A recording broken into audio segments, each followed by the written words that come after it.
Napuruan ang ilang bahagi ng lalawigan ng Davao Oriental at yan ay matapos tumama sa lupa ang bagyong Pablo sa bayan ng Baganga kaninang madaling araw. At ayon sa Provincial Disaster Risk Reduction and Management Council doon, 6 na ang patay sa naturang lalawigan dahil sa bagyo. Mula sa lungsod ng Davao, nakatutok live si Tek Ocampo ng GMA Davao. Tek!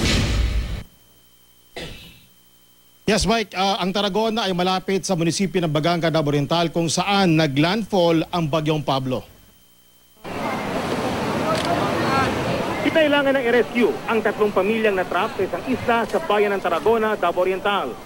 Natrap sila matapos wasakin ng malakas na alon ang isang footbridge. Umabot ng halos 2 oras bago sila tuluyang naitawid gamit ang lubid. Salamat ako sa Ginoo kay ang Ginoo ang katabang kanak nakatabok ako ning gabi yon. Nadlok ko kay dagat dako. Pasado alas 4 na madaling araw kanina, naglandfall sa Davao Oriental ang bagyo. Damang-dama ang hagupit nito. Pagbukang liwayway, kitang-kita ang pinsala sa bayan ng Tarragona. Ang mga bahay natanggal sa kanilang pundasyon. Napuruhan din ang mga pananim at mga punong kahoy.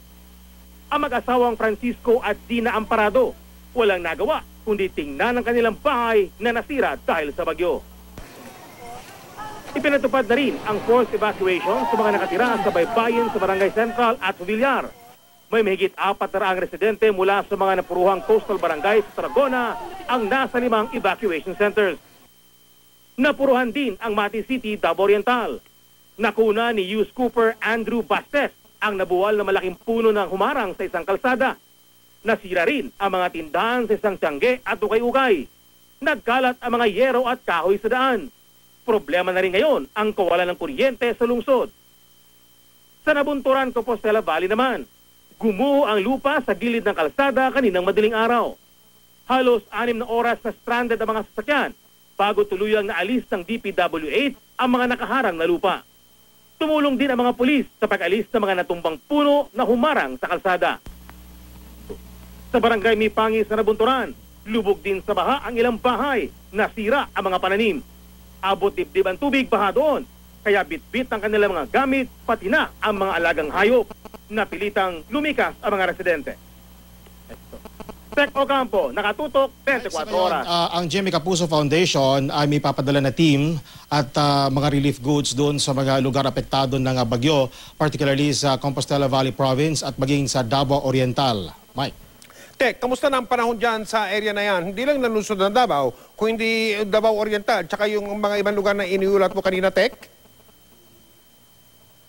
Yes, Mike. Base sa nakuha nating impormasyon sa ating mga correspondents sa area na nandun ngayon, medyo kalmado na ang takbo ng panahon. Ang concentration na lang ngayon, lalo na ng mga lokal na pamahalaan at ang mga municipal at regional risk reduction management council ay kung paano tutulungan itong mga taong bayan na displaced dahil sa bagyo. Isa sa mga pangunahin ng problema nila ay itong pagkain at mga relief goods. Kaya nga tayo sa GMA Kapuso Foundation din ang papadala ng mga relief goods doon, Mike. Maraming salamat, Tek Ocampo ng GMA Davao.